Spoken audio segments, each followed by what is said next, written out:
আজকে একেবারেই শুরুতে অনেক অনেক অনেক কথা আমি বলতে চাইছি না, খুব ছোট্ট করে খুব তাড়াতাড়ি শুরু করব, কারণ আজকে আবার একটা স্পেশাল এপিসোড। একজন নয়, দুজন অতিথি আসবেন। তাই শুরু করে দিলাম Rupam on the rocks presented by Concreto Uno সিমেন্টের নতুন পর্ব। সবাইকে স্বাগত জানাই। আজকে যে অতিথিরা আসবেন তারা সত্যিই বিশেষ। এই অতিথিদের যে আজকে ডেকে আনছি তার শর্ত নিরূপণ করে দিয়েছে তারিখ। এটা অতীতেও দেখা গেছে যে যখনই কোনো বিশেষ দিন, মানে যে দিনটা সবাই জানে, সবাই কোথাও না কোথাও সেলিব্রেট করে, তার কাছাকাছি আমরা থাকি, সেই দিনটা আমাদের কার্যক্রমের সঙ্গে একটু জুড়ে দিতে আমি পছন্দ করি। শিশু দিবস সবে তো পেরিয়ে এলাম। আমি এটা বিশ্বাস করি আমাদের সবার ভেতরে কোথাও না কোথাও একটা শৈশব ঠিকই লুকিয়ে থাকে। সেই শৈশবকেই সেলিব্রেট করতে চাই। তার জন্য আজকের দুই অতিথি, তাদের মধ্যে প্রথমজন তো বয়সের বিচারেও শিশু, আর দ্বিতীয়জন একটু শৈশবকে অতিক্রম করে এগোচ্ছে, কিন্তু আমার চোখে সে এখনো শিশু। প্রথম অতিথিকে 91.9 ফ্রেন্ডস এফএম এর শ্রোতারা কিন্তু খুব ভালো করে চেনে। কিভাবে? একটা অডিও ক্লিপ চালালেই ব্যাপারটা পরিষ্কার হয়ে যাবে। চালিয়ে দিই।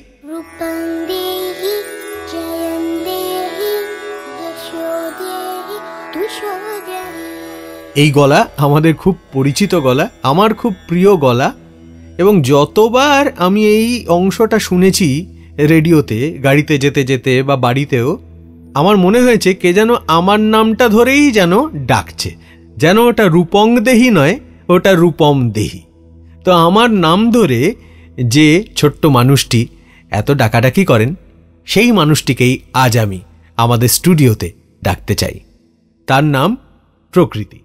হ্যালো প্রকৃতি, তুমি কেমন আছো? আমি ভালো আছি, তুমি কেমন আছো? আমি ভালো আছি। তোমার তো হেয়ার স্টাইলটা পুরো অন্যরকম লাগছে আজকে, কেন বলো তো? চুল অন্যরকম করেছো? হ্যাঁ, আমি চুল অন্যরকম করেছি। প্রকৃতি, আমার অনুষ্ঠানে মানে রূপম অন দ্য রক্সে এই তো প্রথমবার এলে তুমি, তাই তো? হ্যাঁ, আমি প্রথমবার এলাম। কিন্তু যদি বলি এই স্টুডিওতে, এখানে তো তুমি আগেও এসছো, তাই না? হ্যাঁ, আগেও এসেছিলে। ওকে, সেটাই আমাদের রহস্য, সেটা আমি এক্ষুনি খোলসা করছি না। প্রকৃতিও তুমি বলো না কাউকে, একদম চুপ করে থাকো, এটা আমরা পরে বলবো। তো আজকে আমাদের স্টুডিওতে আমরা একটা স্পেশাল দিন সেলিব্রেট করছি। তুমি কি জানো কোন দিন? Children's day. হ্যাঁ, তো এই চিলড্রেন্স ডেটা কোন দিন আমরা উদযাপন করি আর কেন করি, এটা কি তুমি জানো? 14 নভেম্বর পণ্ডিত জওহরলাল নেহেরুর জন্মদিন, আর এই দিনটাতে আমরা চিলড্রেন্স ডে সেলিব্রেট করি। বেশ। প্রকৃতি, জীবনে তো তোমার অনেক কাজ, তো তোমার কোনটা করতে খুব ভাল লাগে, স্পেশাল লাগে? গান গাইতে। গান সব থেকে বেশি স্পেশাল। আর তারপরে আর কি কি কাজ? পড়াশোনা, স্কুলে যাওয়া, সেটা স্পেশাল? আমার সবই ভালো লাগে। তোমার পড়াশোনা করতে ভাল লাগে? হ্যাঁ, ভালো লাগে। কোন সাবজেক্ট ভাল লাগে, কোন সাবজেক্ট প্রিয়? এটা কিন্তু আমার একদম মার্কা মারা প্রশ্ন, কারণ আমি স্কুলে পড়াতাম, জানো তো? আমি কিন্তু স্কুলের টিচার ছিলাম। তুমি কি এই খবরটা জানতে, নাকি প্রথম শুনলে? প্রথমবার শুনলাম। আচ্ছা বেশ। আমি পড়াতাম ইতিহাস, বাংলা আর ইংরেজি। তোমার কোন সাবজেক্ট প্রিয়? আমার প্রিয় subject Bangla. Bangla, very good. এটা তো খুব একটা কেউ বলে না। এটা যে বললো প্রকৃতি, তার জন্য আমার আরেকজনকে ধন্যবাদ জানাতে হবে। সেই ব্যক্তিটি কে সেটা পরে বলছি। আপাতত পরের প্রশ্ন, তোমার এই যে স্কুলে এত বইপত্র পড়তে হয়, তার বাইরে বই পড়ো তুমি? গল্পের বই? হ্যাঁ, খুব পড়তে ভালোবাসি। কার লেখা গল্পের বই পড়তে ভালো লাগে? আমার সুকুমার রায়ের লেখা গল্পের বই পড়তে ভালো লাগে। সুকুমার রায়ের গল্পের বই, বেশ। সুকুমার রায়ের কিন্তু সব থেকে বড় পরিচয় হচ্ছে তিনি একজন কবি। তিনি দারুণ কবি। তার কোনো কবিতা তুমি পড়েছো? হ্যাঁ, পড়েছি। কোনো একটা কবিতা তুমি আমাকে শোনাতে পারবে? আমি আজকে সুকুমার রায়ের লেখা নোটবুক কবিতাটা শোনাবো। ও, নোটবুক শোনাবে? শোনাও। নোটবুকটা অ্যাকচুয়ালি আমাদের সবার সঙ্গে থাকা উচিত, আর ওটা খুব কাজেও লাগে। এই দেখো পেন্সিল নোটবুক এ হাতে, এই দেখো ভরা সব কিলবিল লেখাতে, ভালো কথা শুনি যেই চটপট লিখি তাই, ফড়িং এর কটা ঠ্যাং আসলে কি কি খায়, আঙুলেতে আঠা দিলে কেন লাগে চটচট, কাতু কুতু দিলে করু কেন করে ছটপট, দেখে শিখে পড়ে শুনে বসে মাথা কামিয়ে নিজে নিজে আগা গোড়ায় লিখে গেছি আমিয়ে। কান করে কটকট, ফোড়া করে টনটন, ওরে রামা ছুটে আয় নিয়ে আয় লণ্ঠন। কাল থেকে মনে মোর লেগে আছে খটকা, ছোলা গুড় কিসে দেয় সাবানে না পটকা। এই বেলা প্রশ্নটা লিখে রাখি গুছিয়ে, জবাবটা জেনে নেব মেঝেটাকে খুঁচিয়ে। পেট কেন কামড়ায় বলো দেখি পারকে, বলো দেখি ঝাঁজ কেন জোয়ানের আড়কে। Thank you. প্রকৃতি দারুণ বলেছো তুমি, ফ্যান্টাস্টিক, খুব ভালো লেগেছে আমাদের সবার। এখানে আমরা যারা, অর্থাৎ তুমি তো জানো আমি স্টুডিওতে একা থাকি না, আমার সঙ্গে আরেকজন থাকে। যে থাকে তার নাম হলো সৌভিক, আর যাকে রূপমন্দ রক্সের অডিয়েন্স চেনে একটা বিখ্যাত বাক্যের মাধ্যমে। সেই বাক্যটা হয়ে যাবে নাকি? হ্যালো বন্ধুরা। এবং আরেকজন, তাকে কি বলবি? হ্যালো মা। এই যে সৌভিক হ্যালো মা বলল, তার একটা বিশেষ কারণ, যাকে আমি ধন্যবাদ জানাবো বললাম। প্রকৃতি যখন বলল যে ওর প্রিয় সাবজেক্ট হচ্ছে বাংলা, আমি ধন্যবাদ জানাবো প্রকৃতির বাবাকে, অর্থাৎ আমাদের প্রিয় বন্ধু সৌভিক। সৌভিক, আজকে প্রকৃতির বাবা হিসেবে তোকে রূপমন্দ রক্সের স্টুডিওতে আলাদা করে ওয়েলকাম করছি। Thank you so much. Thank you Souvik, আমাদের আমন্ত্রণে প্রকৃতির মতো এত ট্যালেন্টেড একজন মানুষকে আমাদের অনুষ্ঠানে হাজির করাবার জন্য। প্রকৃতি একজন খুব গুণী সঙ্গীত শিল্পী নিজে, সে খুব সুন্দর গান করে এবং মাঝে মাঝেই সে আমাকে গান গেয়ে পাঠায়। সেই গানের বিশেষ মাহাত্ম্য হচ্ছে গানগুলো আমারই তৈরি করা গান। প্রকৃতি শুনে শুনে শিখে ফেলে আর তারপর আমাকে রেকর্ড করে পাঠায়, আর আমি পোস্ট করে দিই আমার ইনস্টাগ্রামের ঠিকানায়, যেটা আমি চাইবো রূপমন্দ রক্সের শ্রোতারা সবাই ফলো করে রাখুক। আমার ইনস্টাগ্রামের বিশেষ ঘোষণা তোমাদের মনে করিয়ে দেবে যে কোন বিশেষ ঘটনা ঘটতে চলেছে রূপমন্দ রক্সের নতুন এপিসোডে। ইনস্টাগ্রামে গিয়ে @রূপম ইসলাম এইটুকু লিখলেই আমার ঠিকানা পেয়ে যাবে। আর আজকে প্রকৃতি যখন রূপমন্দ রক্সের এপিসোডেই হাজির, তো ওর কাছ থেকে আমরা গান শুনবো না তা কি হয়? আজকে কোন গান শোনাবে প্রকৃতি? আমি আজকে একলা ঘর শোনাবো। একলা ঘর, এটা কি তোমার প্রিয় গান? হ্যাঁ। তুমি কি একলা ঘরে থাকতে ভালোবাসো? না, একদম নয়। না, ভালোবাসো না, আমি জানি তো। তোমাদের বাড়িতে পুজো হয় এবং পুজোতে প্রচুর মানুষ আসে বাড়িতে, একদম সরগরম পরিবেশ থাকে, বলো? তখনই তো ম্যাক্সিমাম মজা হয় তোমার। হ্যাঁ হ্যাঁ, আমি সব খবর পেয়ে যাই তো। তোমার এই যে বাবাটি আছে আমার স্টুডিওতে, তার কাছ থেকে তোমার সব খবর পেতে থাকি। তো যাই হোক, তুমি একলা থাকতে ভালোবাসো না মোটেই, কিন্তু আবার একলা ঘর গানটা তুমি ভালোবাসো। এইটা যে কেন, আমার মনে হয় পরে এটা নিয়ে আমরা একটু তদন্ত করে দেখব। আপাতত আর কথা নয়, তুমি শোনাবে একলা ঘর। আর তোমাকে আগেই ধন্যবাদ জানিয়ে রাখি, তুমি যে আজকে বাবার সঙ্গে টুকটুক করে আমাদের স্টুডিওতে এইভাবে চলে এসেছো, কবিতায় গানে জমিয়ে দিয়েছো, তার জন্য থ্যাংক ইউ সো মাচ। তুমি আবার আসবে তো? হ্যাঁ, আসবো। চলো এখন গাও।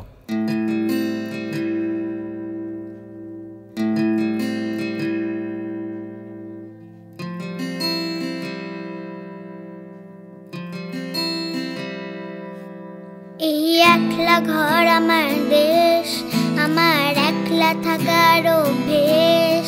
ভাবি কিছুতেই ভাববো না তোমার কথা, গোবা টেলিফোনের পাশে বসে। তবু গভীর রাতে অগভীর সিনেমায় যদি প্রেম চায় নাটকে বিদায়। আমি আচ্ছন্ন হয়ে পড়েছি, আবার দেখি চোখ ভিজে যায় কান্না হয়। না না, কাচ্ছি না, তোমায় ভাবছি না, মনে পড়ছে না তোমাকে,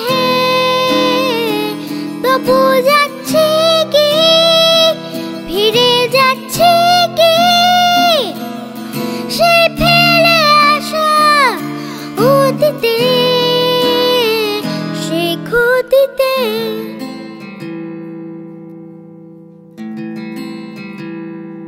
ক্ষতিতে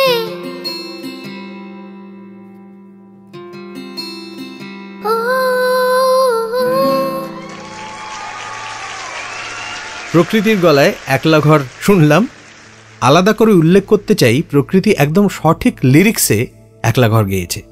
মানে যে ভুলটা আশ্চর্যভাবে সবাই করে থাকে, ভাবি কিছুতেই ভাববো না তোমার কথা, এটাকে সবাই পাইকারি দরে আমি কিছুতেই ভাববো না তোমার কথা বলে চলেছে চলেছে চলেছে। মানে এটা কি, ভাবিটাকে আমি করে দিলে লিরিকটা আরো বেটার হয়ে যায়? আমার তা মোটেই মনে হয় না। ভাবা বা না ভাবার এই দ্বন্দ্বটা সেটাই লঘু হয়ে যায়। ভাবি কিছুতেই ভাববো না তোমার কথা, এটাই আমি ভাবছি যে আমি ভাববো না, এইটাই তো অর্থ। এটা ছোট্ট প্রকৃতি বুঝেছে, অনেক বড় বড় মহারথীরা বুঝতে পারেনি। হ্যালো, আমি রূপ আরোহণ প্রমিথিয়াস। শুরু করছি Rupam on the rocks presented by concrete ও উনো সিমেন্ট এই অনুষ্ঠানের আরেকটা নতুন এপিসোড। সবাইকে স্বাগত জানাই।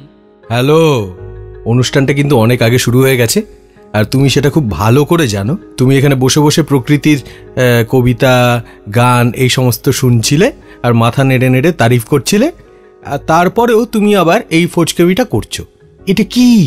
এটা কি হলো? হ্যাঁ জানি যে শুরু হয়ে গেছে, কিন্তু বাড়িতে তো সবকটা এপিসোড শুনি, আমার মনে হয় এই কথাগুলো বললে কিরকম লাগে। ও আচ্ছা, তো কিরকম লাগলো শুনি? আমার খুবই ভালো লেগেছে, মনে হলো যে আমার একটা রেডিও শো আছে। মানে এই কথাটা শুনতে বেশি ভালো লাগে নাকি বলতে বেশি ভালো লাগলো? আমার বলতে বেশি ভালো লেগেছে। এটা তো ভয়ঙ্কর একটা চাপ হয়ে গেল আমার জন্য। মানে আজকে শিশু দিবস স্পেশাল অনুষ্ঠানের বিশেষ অতিথি হয়ে এসে আমার পুত্র রূপ আরোহণ প্রমিথিয়াস যদি এখন আমার চেয়ারটা নিয়েই টানাটানি শুরু করে, তাহলে তো খুব বিপদ। আমি যাই কোথায়? তবে জোকস অ্যাপার্ট, রূপ এই অনুষ্ঠানের অ্যাঙ্কার বা হোস্ট হতে পারুক বা না পারুক, রূপম অন দ্য রক্স অনুষ্ঠানের একদম শুরু থেকে, মানে দ্বিতীয় সিজনের একদম শুরু থেকে, প্রথম সিজনে তো ছিলই না, দ্বিতীয় সিজনের একদম শুরু থেকে প্রত্যেকটা এপিসোড ও কিন্তু খুব নিয়ম করে আর খুব মনোযোগ দিয়ে শোনে।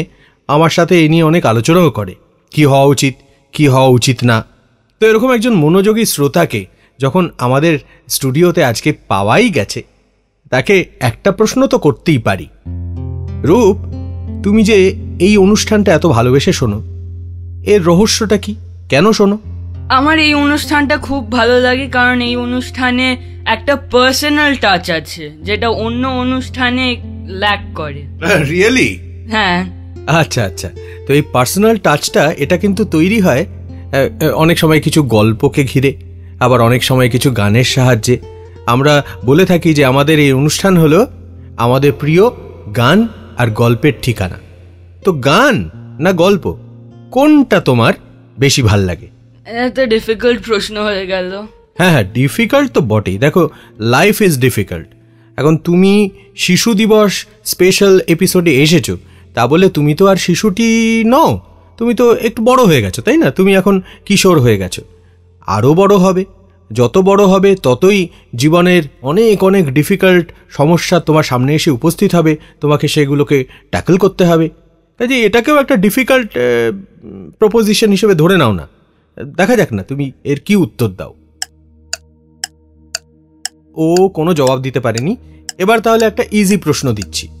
প্রশ্নটা হলো যে একদম প্রথম থেকে তুমি শুনছো, এরকম কোনো এপিসোড আছে যেগুলো আলাদা করে তোমার মনে থেকে গেছে, তুমি সেগুলো নিয়ে একটু কথা বলতে চাও, আমাদের একটু প্রশংসা করতে চাও? আমার 1 ডজন ভূত এপিসোডটা তো খুবই ভালো লেগেছে। ফসিলসের টপ 10 গানের এপিসোড দুটিও খুব ভালো লেগেছে। একটা এপিসোডে আমার মনে আছে বলেছিলে জন লেননের নিউটোপিয়া নিয়ে, সেটাতে আমি খুব হেসে ফেলেছিলাম, হাসা থামাতে পারিনি।